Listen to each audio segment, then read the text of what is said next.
The night was quieter than usual, a silence that felt heavy, as if the air itself knew something was about to change. The world outside was wrapped in darkness, but inside the homes of the city, candles burned low, shadows swayed against stone walls, and life carried on as though nothing extraordinary waited just beyond sight. It was a time when people lived close to the earth, when survival meant long days of labor and short nights of rest. The streets were narrow, crooked, and damp, the smell of smoke and sweat hanging thick, and the whispers of fear never fully gone. People clung to their routines, to faith, and to whatever scraps of power or hope they could hold on to. But beneath this thin layer of order, there was a tension that could not be ignored forever. The ones who moved quietly among the crowd were not always noticed. A man carrying himself with authority could walk into a room and silence it with nothing but his presence. Another could slip in unnoticed, gathering secrets, watching with sharp eyes, waiting for the right moment to act.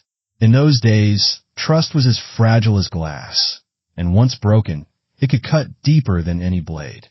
People learned to smile when they needed to bow when demanded, to obey even when it went against their own hearts. The ones who held the power understood this weakness well, and they used it. Control was never taken with open violence alone. It was shaped in whispers, in decisions made in closed rooms, in the pressure to remain silent even when one's soul screamed to speak. Those who lived at the center of these stories seemed, at first glance, like anyone else. They worked, they prayed, they dreamed of safety for their families. Some were bound to duty, others to ambition, and a few carried wounds that no one around them could see. One might have been a respected figure, admired for his wisdom, yet hiding the weight of ices that grew heavier with each passing year. Another could have been a woman known for her strength, yet she carried a quiet fear that she could not shake.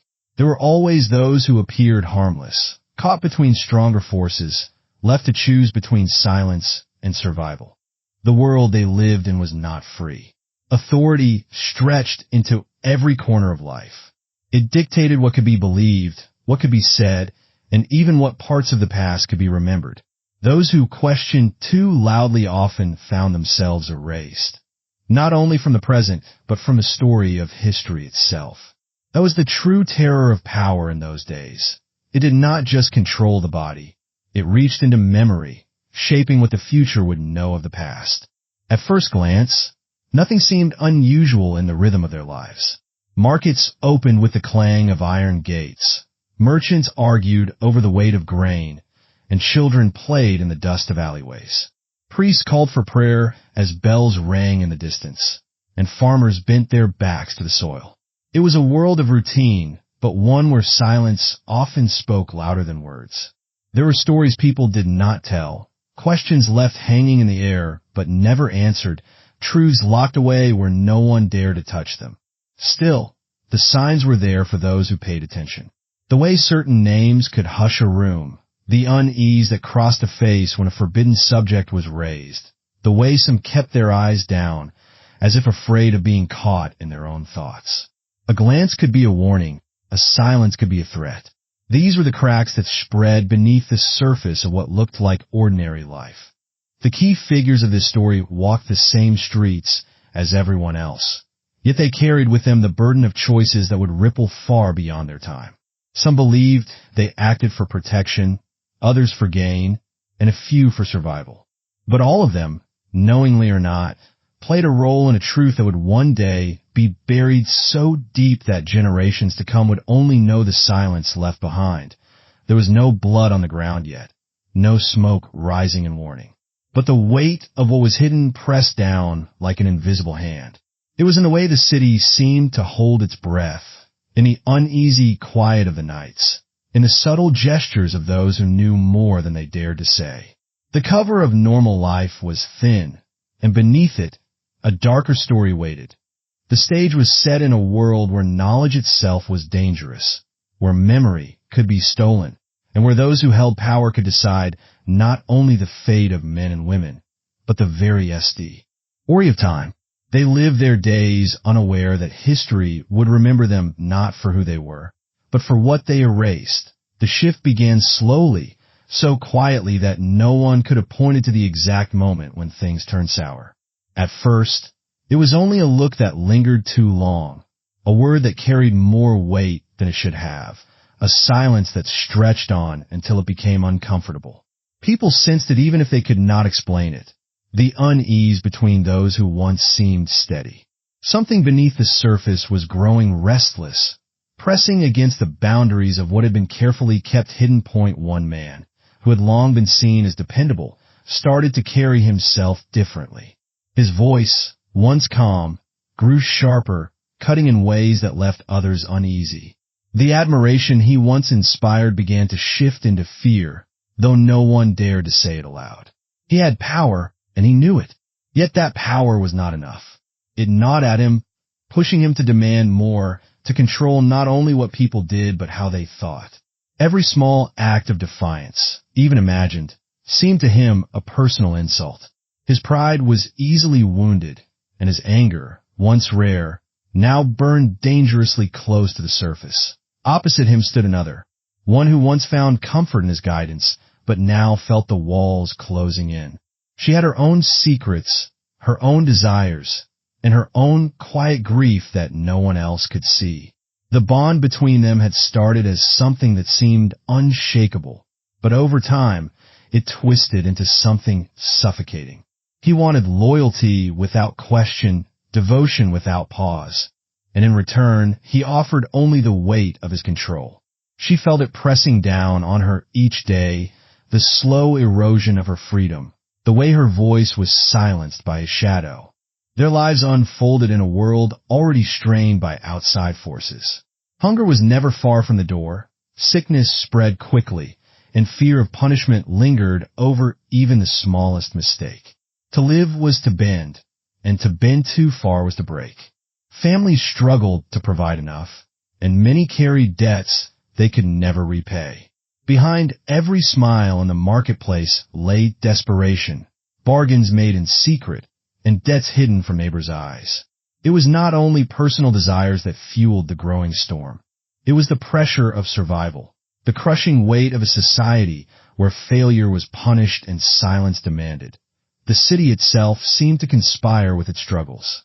Whispers moved quickly through its streets, twisting truth into poison, stirring jealousy where there was none, and feeding doubts that would otherwise have died. A careless word overheard became a weapon. A small kindness shown to the wrong person could spark suspicion. Every gesture carried risk, and soon every decision felt like a test of loyalty. In private, the arguments between them grew sharper. He accused her of betrayal without reason. She resisted, though quietly at first, until resistance itself became a dangerous game. He began to watch her more closely, noting where she went, whom she spoke with, and how long she lingered in conversation. His questions cut deeper each day, and though he claimed it was out of love or concern, the truth was clear to her. He feared losing control. There were others, too, caught in the edges of this storm. A trusted friend who had once been a confidant began to feel the sting of distance, sensing he was no longer welcome in certain rooms. His loyalty was questioned, his motives picked apart, until he himself began to wonder whether he could be trusted at all. A rival, quiet until now, saw opportunity in the cracks forming and began to press against them, planting seeds of doubt where they would grow fastest. And somewhere in the shadows, another watched, not with malice but with dread, knowing the pieces were falling into place for something that could not end well. Secrets once buried began to claw their way to the surface. Old debts resurfaced. Betrayals from years past returned in whispers. Promises broken long ago came back as curses. The past would not stay silent, and the more they tried to control it, the louder it seemed to speak. The man who prided himself on his authority discovered that power, once challenged, demanded more and more force to maintain.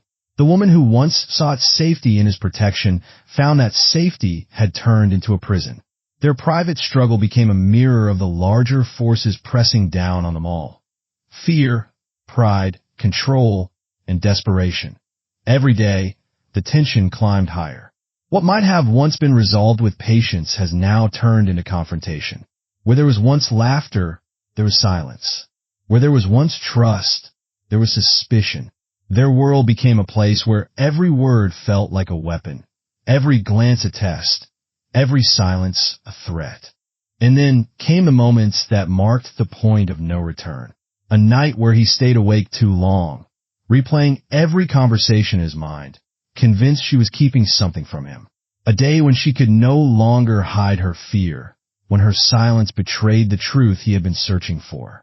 A meeting where voices were raised too loudly, where others overheard what was meant to stay behind closed doors. A glance from a rival that confirmed his worst suspicion. He was losing his grip. Why now? The cracks were too deep to hide. The ones closest to them felt it like a sickness in the air, though no one dared to speak of it openly. People kept their distance, unwilling to be caught in the storm. But whispers spread nonetheless, feeding the fire. Each rumor was a spark, each suspicion a wound, and together they built towards something that could not be stopped. The descent was not sudden, but steady, like a slow tightening of a noose. Pride pushed him forward. Fear held her captive, and both were blinded by forces greater than themselves. What began as small acts of control and quiet resistance now grew into something darker, more dangerous, and impossible to turn away from. The crime itself had not yet happened, but already the world around them was shifting, preparing for the moment when the fragile balance would collapse. No one could have predicted the exact time, the exact place, but everyone who paid attention felt the truth. The breaking point was coming. The night it happened was heavy with silence, the kind that presses against the walls and makes the air feel thick. A storm had passed earlier, leaving the streets slick with rain and the smell of damp earth hanging in the air. The candlelight inside flickered and stretched shadows across the stone floor, bending shapes into something menacing. Everything about that night seemed charged, as though the world at sea. LF was waiting for something to break. He had been pacing for hours, steps sharp and restless, wearing a path back and forth across the room. His mind was a storm of its own, jealousy, fear, and pride fighting for dominance. He told himself he was protecting what was his, that his anger came from loyalty and love, but underneath it all was something darker. The terror of losing control.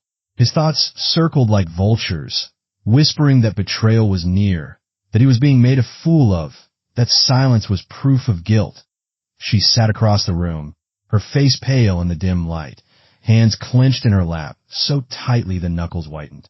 She wanted to speak, but feared that whatever words left her mouth would only make things worse. Her heart hammered against her ribs, each beat a painful reminder that she was trapped.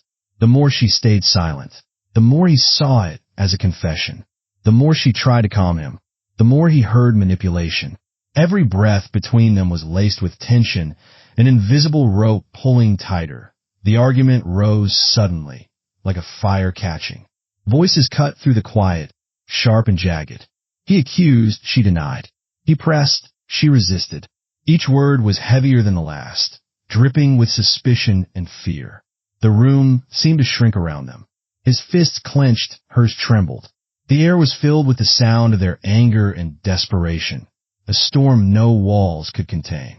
Then came the moment when words were no longer enough. His anger, burning unchecked, turned into something physical. A hand slammed against the table, sending a candle toppling, its flame guttering dangerously close to the edge. The crash echoed through the room. She flinched, instinctively recoiling, and that movement, small, almost nothing, was enough to ignite the violence he had been holding back. He lunged forward, driven not by reason, but by a raw surge of fear and fury. The scene unraveled in a blur. The struggle was frantic, chaotic, filled with gasps, cries, and the scrape of feet against stone. She tried to push him away, her nails scraping at his skin, her voice breaking into pleas that dissolved into sobs.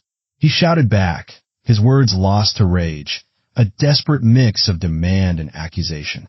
The room filled with the sounds of breaking, of things overturned, of a life being torn apart in real time.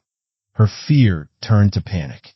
She reached for anything near her, a chair, a candlestick, anything that could hold him back.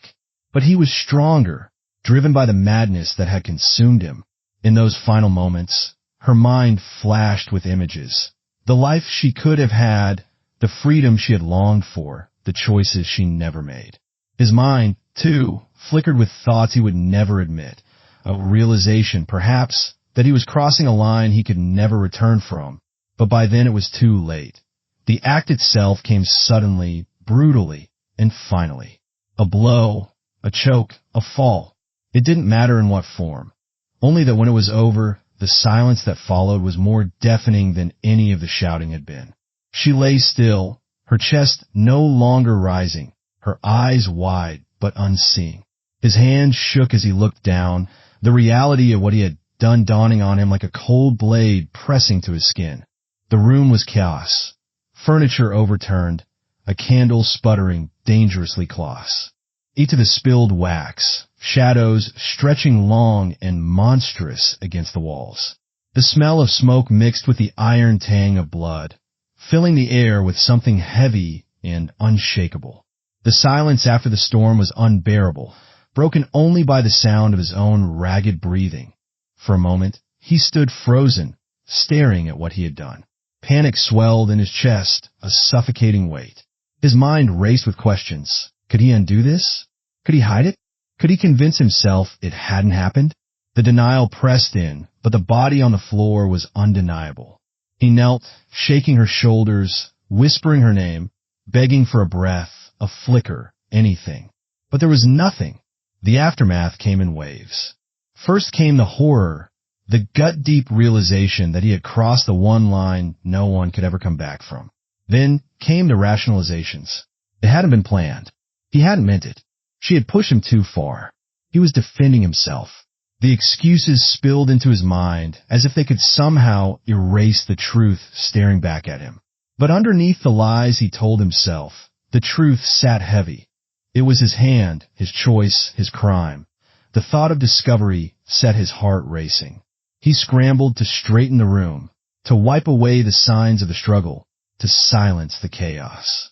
He moved quickly, desperate, his hands trembling as he tried to erase what could never truly be erased. Every sound outside the walls felt like a threat, every creak of the floorboards like a witness. The weight of what he had done pressed harder with each second, crushing him. And then there was the silence of her absence. That silence filled every corner, louder than any accusation, heavier than any chain. In that moment, he realized that even if the world never discovered his crime, he was trapped with it forever. The cover-up would begin, the lies would take shape, but deep down, he knew the truth would never leave him. It would follow him in the shadows, in his dreams, in the very air he breathed. The crime had been committed. The life once bound by tension and silence had ended in violence. What remained now was the chaos that comes after, the desperate attempt to hide the truth, the terror of being found out, and the crushing knowledge that the line between power and destruction had been crossed. The silence after the act did not end with that night. It spread into every day that followed, a silence so thick it threatened to swallow him whole. He woke each morning with the same weight pressing against his chest, the memory of her face in those final moments carved deep into his mind. Sleep brought no peace. Dreams only replayed the violence or twisted it into something worse. When he closed his eyes, he saw her eyes staring back at him, glassy and unblinking. When he opened them, he felt her absence, sharp as a blade. First, he told himself lies. He convinced himself it had been a mistake, that he had lost control only for a moment, that he had not meant for it to go so far. The words looped in his head like a prayer, but no matter how many times he repeated them, they never loosened the grip of guilt. He scrubbed his hands until the skin cracked, but the feeling of her touch clung to him. He tried to keep his life moving as though nothing had happened, but every word spoken to him felt like an accusation, every passing glance like suspicion. Others began to notice the change in him. His voice, once steady, now trembled when he spoke. His temper, once controlled, flared without warning. He avoided places that reminded him of her, avoided faces that asked silent questions he could not answer. Friends who had once leaned on him began to keep their distance. Whispers followed him wherever he went. He seemed thinner, distracted, haunted. Something about him was off, though no one could yet name it. For those closest to her, the silence of her absence cut deeper than any words. Family members searched for her, asked questions, and grew restless with each answer that led nowhere. Her disappearance became a wound in the community, a gap in the rhythm of daily life. She had been part of their world, and now she was gone. Rumors began to spread. Had she left on her own? Had she been taken? Or was she buried somewhere close, her voice silenced forever? Each theory only deepened the unease. The community, once bound by trust, began to fray under the pressure of uncertainty. Every missing hour, every unanswered question added weight to the suspicion that something terrible had happened. People glanced over their shoulders, locked their doors earlier at night, and lowered their voices when speaking of her. The sense of safety that once existed dissolved into doubt and fear. For him, the hardest part was wearing the mask. In public, he had to hold his posture, keep his voice even, pretend he was untouched by loss. But the more he pretended, the more the cracks showed. His attempts to justify himself, if only to his own conscience, grew more desperate. He told himself she had pushed him too far, that anyone in his place would have done the same, that he had been provoked. But the truth gnawed at him in silence. He knew he had crossed a line that could not be undone. The psychological toll consumed him slowly. Small things triggered sudden bursts of rage. The sight of someone laughing freely left him hollow. A simple question from a neighbor made his chest tighten, his hands shake.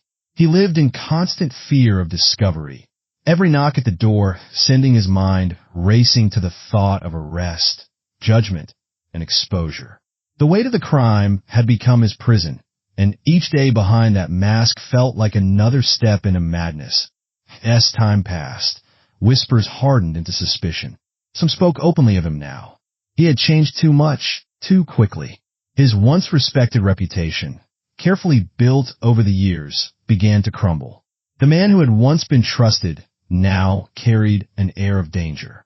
Mothers pulled their children closer when he passed. Old friends avoided his eyes. The community that once admired him now looked at him with quiet fear. News of her disappearance spread beyond the immediate circle. Outsiders began to arrive, officials, men of authority, those who asked questions he struggled to answer. Each inquiry forced him to relive the crime, to stumble through lies, to stitch together stories that never fully held. His reputation, once his shield, became his greatest weakness, because every word that fell from his mouth was weighed against the man he had once been. The contrast was too sharp to ignore.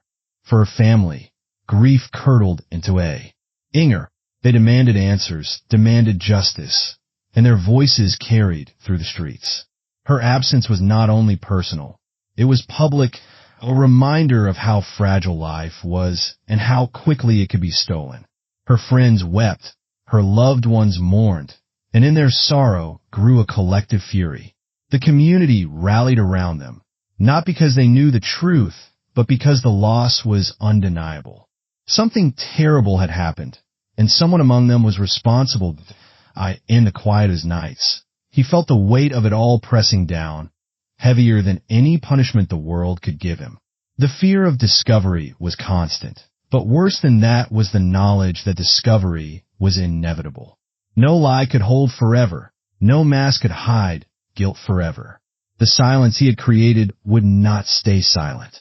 It echoed through the streets, through the lives of those she left behind, through the cold emptiness that followed him wherever he went. The crime had ended her life, but the aftermath was a slow unraveling of his own. Piece by piece, his world collapsed. Trust dissolved, reputation shattered. Fear grew into obsession. What he thought he could control had instead controlled him. What he thought he could bury had become the very thing that exposed him. The aftermath was not only his to carry. It belonged to everyone who had loved her, everyone who had trusted him, everyone whose sense of safety had been torn apart. The ripple of her absence spread wider each day, reaching places he could not stop. And with each ripple, the truth grew closer to the surface that, in the end, the truth could not be hidden. Lies can mask reality for a time, but they cannot erase it. Whispers became rumors, and rumors became certainty. His guilt, once known only to him, began to show in every glance, every trembling word, every sleepless night carved into his face. When the officials finally came to question him again, the mask slipped too far to recover. The details he offered no longer matched. His story unraveled under the weight of its own contradictions, and the silence he had carried became an admission louder than any confession. The arrest brought shock, but not surprise. Many in the community had already pulled away, sensing that something was wrong, even if they could not name it. When his guilt was finally spoken aloud, the pieces fell together with a terrible clarity. The man who had once been respected, admired, even trusted, was revealed as the one who had destroyed what he claimed to protect. Justice, slow but steady, began its work. He was stripped of the power he once held, judged not by the reputation he had built, but by the truth of his actions. For her family, the discovery brought a cruel mix of grief and relief. The grief was sharp, knowing her life had been ended in violence, stolen from them forever. Yet in the confirmation of the truth, there was also a release, a small measure of peace that came from no longer living in uncertainty. They mourned openly, their cries echoing through the streets, a sound that could not be ignored. Their pain became the voice of the community, demanding justice not only for her, but for E, very silent victim of power abused. His punishment came not only through the law, but through the collapse of everything he had once been.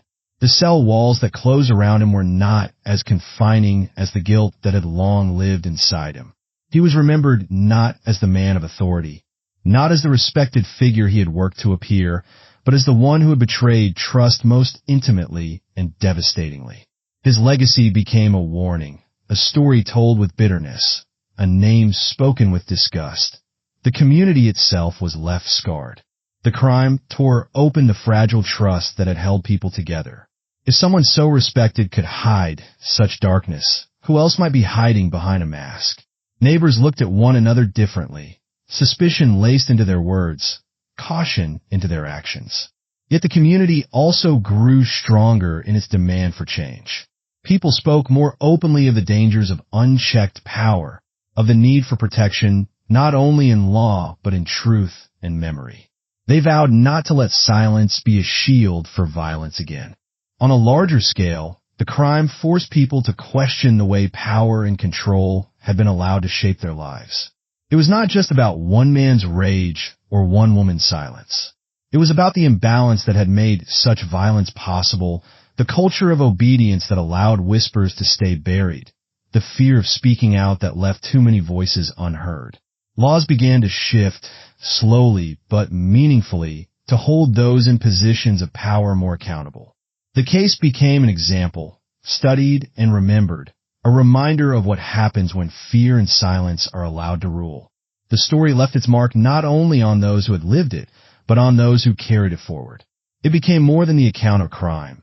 It became a mirror, forcing people to confront their own choices, their own silences, their own complicity in the systems that allowed such violence to thrive. The questions it raised did not have easy answers. What does justice truly mean when a life is gone? How can power be kept from twisting into control? How do we measure guilt? Not only of the one who acted, but of all who stayed silent until it was too late. In the end, justice was served in the narrowest sense. The guilty were punished, the truth uncovered. But justice in its truest form remained more complicated. No punishment could bring her back. No sentence could undo the pain carved into her family, or erase the fear now etched into the community. Justice in this story was less about retribution and more about recognition of the harm done, of the silence that allowed it, of the need to change what had long been broken. The tragedy of the crime lay not only in the act itself, but in everything that had led to it. Pride, jealousy, fear, silence, human emotions and weaknesses twisted into something deadly. The story became a lesson in how fragile trust is, how dangerous unchecked power can be, and how quickly love or loyalty can turn into possession and destruction. As time moved forward, the memory of her life, more than the violence of her death, became the anchor. She was remembered not as a victim, but as a voice that had been silenced too soon. Her absence was a wound, but also a call to protect others from suffering the same fate. The crime was no longer just his story. It became theirs too. The families, the communities, and the society that chose to remember rather than forget. In the quiet reflection that followed, the crime stood as proof of the complexity of human nature. It showed how thin the line is between love and control, between protection and possession, between silence and complicity. It reminded everyone that justice is not only about punishment, but about breaking the cycle of fear, about giving voice to the silenced, about holding on to truth even when it is painful. The story closed with no sense of victory, but with clarity. Lives were changed forever, reputations destroyed, trust fractured. Yet from that devastation came something that mattered, a lesson that could not be ignored, a truth that could not be buried again. Justice had been done as far as the law could reach, but the deeper justice lay in the awareness it left behind, a call to face the darkness within human nature and to fight, in every small way possible, against the silence that lets it grow.